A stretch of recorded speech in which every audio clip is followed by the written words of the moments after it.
Welcome back to Harshit Institute. So last class lo manamu science and technology loni first topic development of science and technology in India. భారతదేశంలో శాస్త్ర సాంకేతిక రంగం అభివృద్ధి ఈ topic గురించి మనం డిస్కస్ చేయడం జరిగింది. Now moving on to the next topic. Science and technology లో రెండవ టాపిక్ అణుశక్తి అని అంటాము, న్యూక్లియర్ ఎనర్జీ.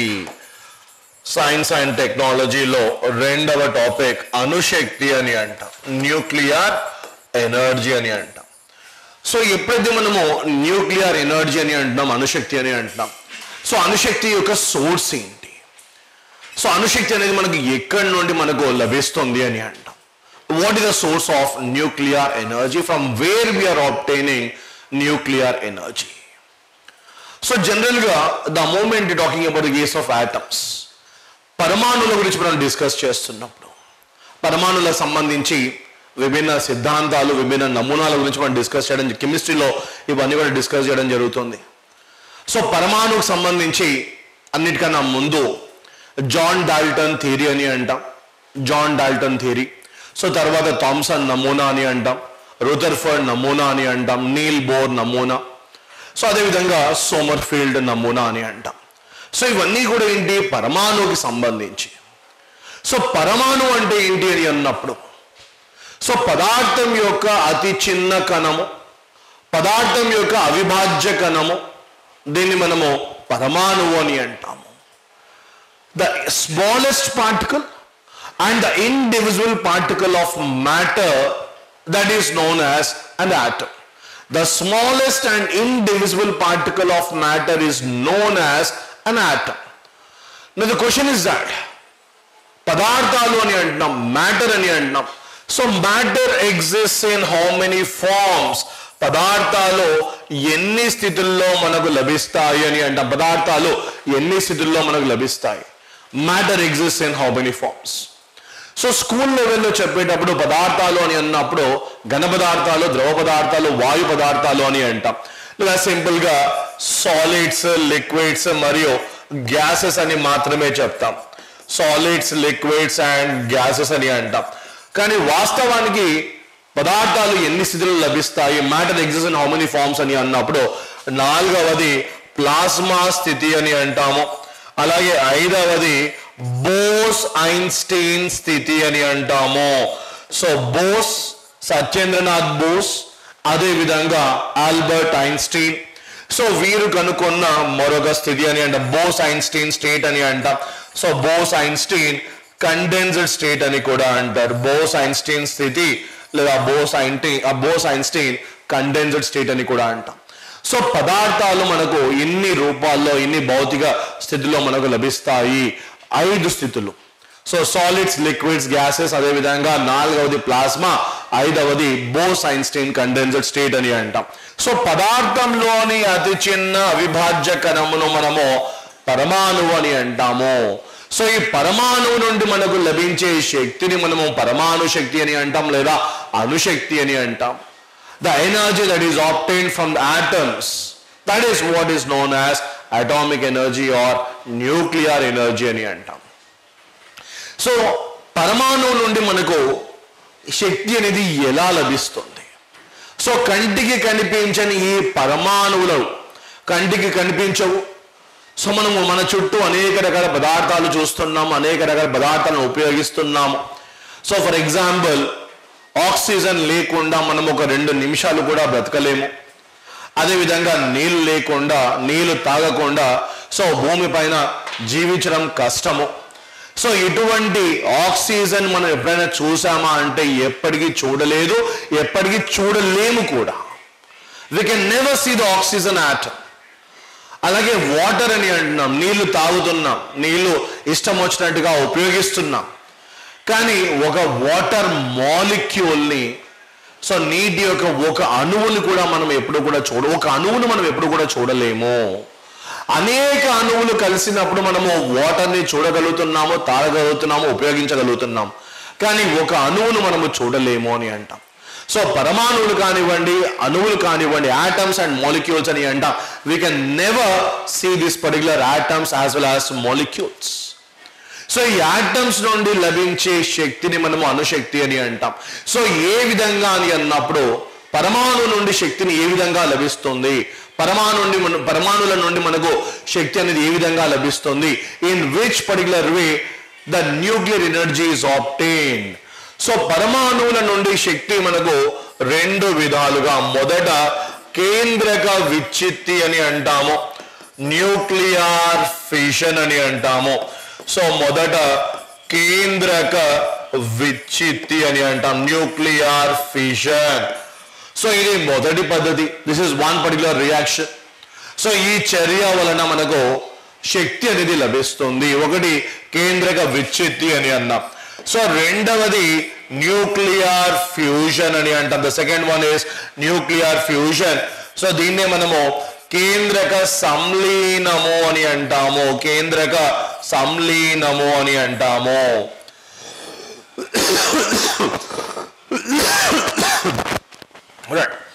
సో రెండు పరమాణువుల నుండి మనకు శక్తి అనేది రెండు విధాలుగా లభిస్తుంది. సో మొదటిది కేంద్రక విచ్ఛిత్తి, రెండవది కేంద్రక సంలీనము, nuclear fission and nuclear fusion.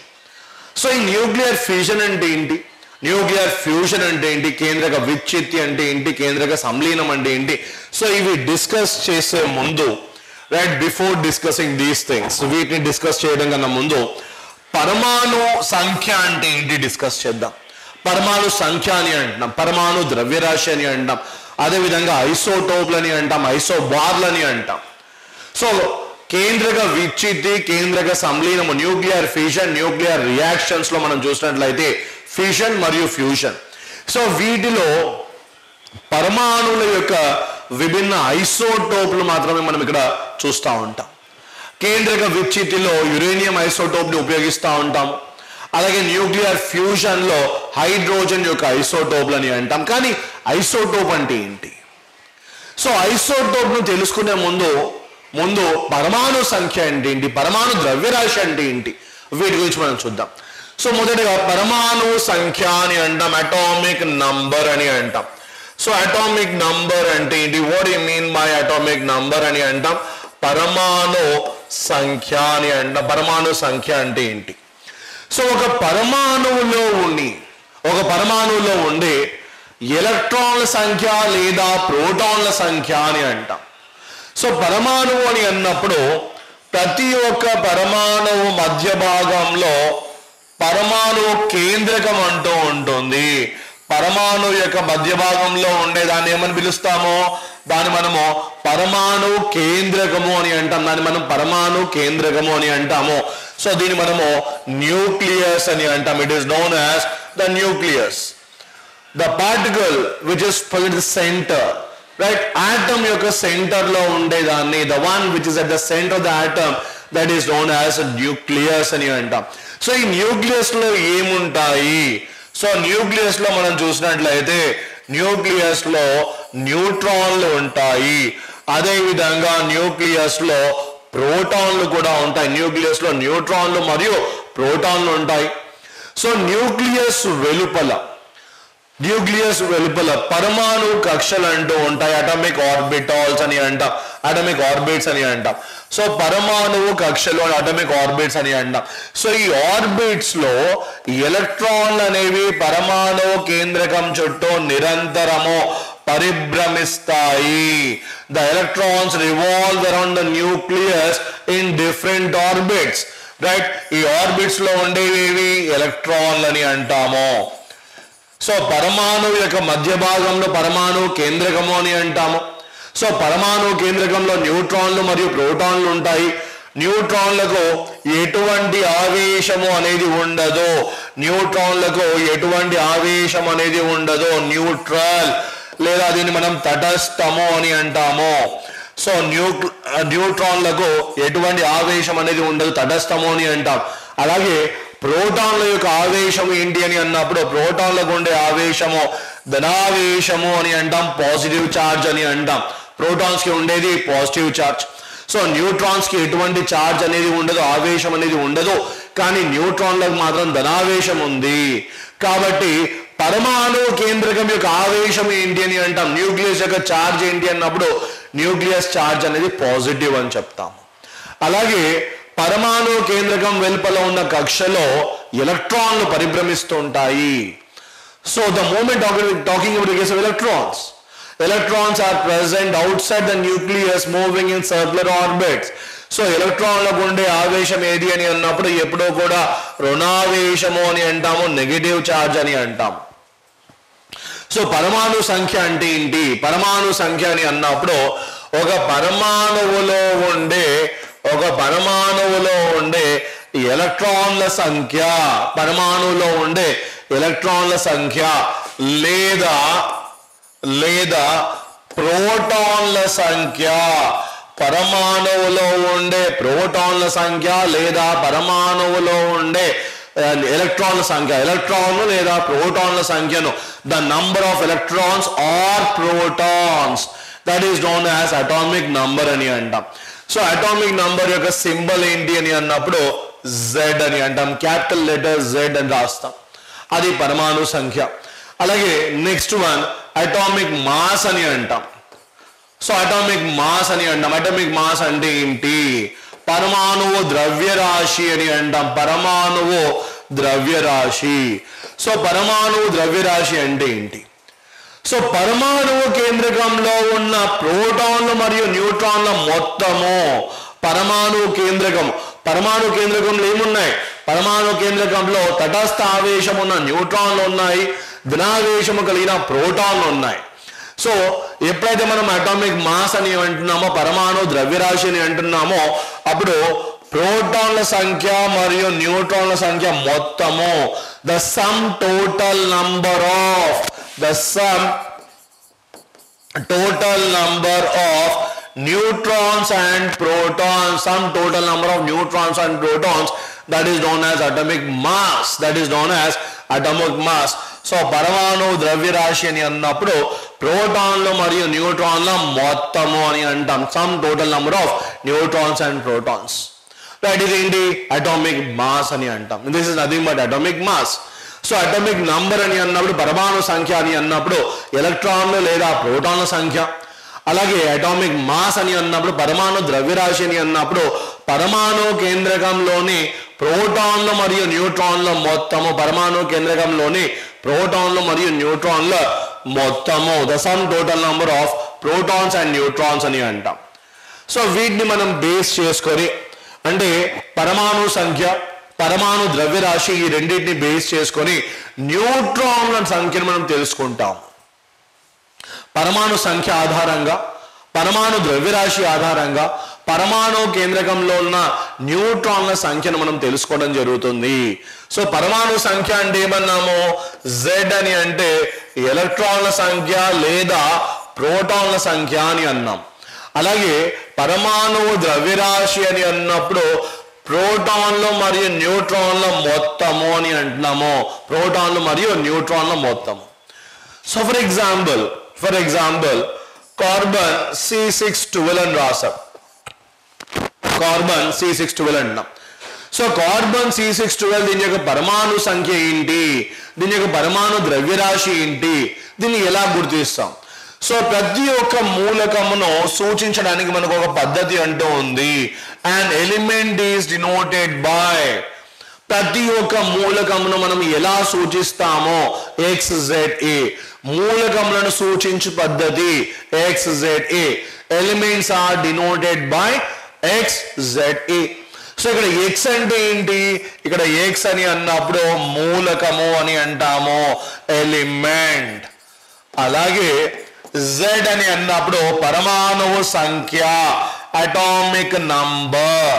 అలాగే A అని అన్నప్పుడు పరమాణువు ద్రవ్యరాశి, అటామిక్ మాస్ అని అంటాం, అటామిక్ మాస్ అని అంటాం. సో ఇక్కడ కార్బన్ C612 అని అంటాం. కార్బన్ C612 అంటే ఏంటి? కార్బన్ C612 అటామిక్ నంబర్ ఎంత? 6. అలాగే అటామిక్ మాస్ ఎంత? 12 అని అంటున్నాం. సో ఇప్పుడు క్వశ్చన్ ఏంటి అని అన్నప్పుడు కార్బన్ C612 లో ఎలక్ట్రాన్లు ఎన్ని ఉంటాయి, కార్బన్ C612 లో ప్రోటాన్లు ఎన్ని ఉంటాయి అని అన్నప్పుడు 6 అని అంటాం. ఎలా చెప్తాము? Z అంటే ఏంటి? పరమాణు సంఖ్య. కార్బన్ పరమాణు సంఖ్య ఎంత? 6. కానీ పరమాణు సంఖ్య అని అన్నప్పుడు ఎలక్ట్రాన్ల సంఖ్య కావచ్చు లేదా ప్రోటాన్ల సంఖ్య కూడా కావచ్చు. ఆ 6 అనేవి ఎలక్ట్రాన్లు లేదా ప్రోటాన్లు అని అంటాము. కాబట్టి కార్బన్ C612 లో ఎన్ని ఎలక్ట్రాన్లు ఉన్నాయి? 6 ఎలక్ట్రాన్లు ఉన్నాయి. ఎన్ని ప్రోటాన్లు ఉన్నాయి? 6 ప్రోటాన్లు ఉన్నాయి. అలాగే ఫర్ ఎగ్జాంపుల్ యురేనియం 92-238 తీసుకున్నాం. సో యురేనియం 92-238 లో ఎలక్ట్రాన్లు ఎన్ని ఉన్నాయి అని అన్నప్పుడు 92 అని అంటాము. 92. ప్రోటాన్లు ఎన్ని ఉన్నాయి? 92 ఉన్నాయి. అలాగే పరమాణు ద్రవ్యరాశి ఎంత అన్నాం? పరమాణు ద్రవ్యరాశి 12, ఇది పరమాణు ద్రవ్యరాశి. అలాగే 238 ఇది పరమాణు ద్రవ్యరాశి.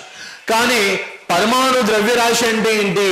పరమాణు ద్రవ్యరాశి అటామిక్ మాస్ అని అన్నప్పుడు ప్రోటాన్లు మరియు న్యూట్రాన్ల మొత్తము. ప్రోటాన్లు మరియు న్యూట్రాన్ల మొత్తము అంటే మనం యురేనియం తీసుకుంటే so 238 equal to protons plus neutrons.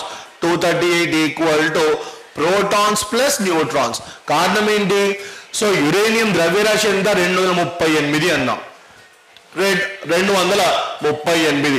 So 238 equal to ప్రోటాన్లు మరియు న్యూట్రాన్ల మొత్తము అని అంటున్నాం. Some of protons and neutrons. అలాగే యురేనియంలో ఎన్ని ప్రోటాన్లు ఉన్నాయి? 92 ప్రోటాన్లు ఉన్నాయి. అంటే 238 equal to 92 plus neutrons. So న్యూట్రాన్ల సంఖ్య కావాలి. న్యూట్రాన్లు ఈక్వల్ ఎంత వస్తుంది అప్పుడు? 238 మైనస్ 92 అంటే 136 అని అంటాం. సో యురేనియంలో న్యూట్రాన్ల సంఖ్య ఎంత? 136. సో ఇది ఎలా తెలుసుకుంటాము అని అన్నప్పుడు A-Z విలువ తెలుసుకున్నప్పుడు న్యూట్రాన్ల సంఖ్య అనేది తెలుస్తుంది. A-Z.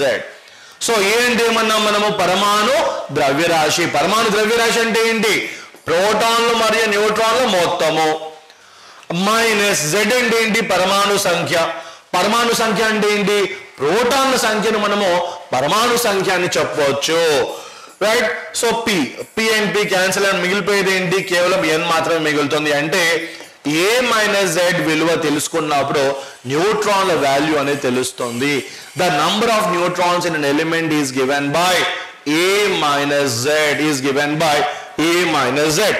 సో దీన్ని మనం బేస్ చేసుకొని write some examples like for example uranium 92-235 అని అంటాం. యురేనియం 92-235. సో ఇందులో ఎలక్ట్రాన్లు ఎన్ని ఉన్నాయి? 92. ప్రోటాన్లు ఎన్ని ఉన్నాయి? 92. న్యూట్రాన్లు ఎన్ని ఉన్నాయి? 235 minus 92. So almost around 133. For example oxygen 815 తీసుకుందాం. ఆక్సిజన్ 815 లో ఎలక్ట్రాన్లు ఎన్ని ఉన్నాయి? 8. ప్రోటాన్లు ఎన్ని ఉన్నాయి? 8. న్యూట్రాన్లు ఎన్ని ఉన్నాయి? 15 minus 8 7. One of the previous question ఇది. సో ఒక మూలకం ఇచ్చేసి ఆ మూలకంలో న్యూట్రాన్ల సంఖ్యను తెలుసుకోండి అని అంటాడు. Right. Will ask you to calculate the number of neutrons.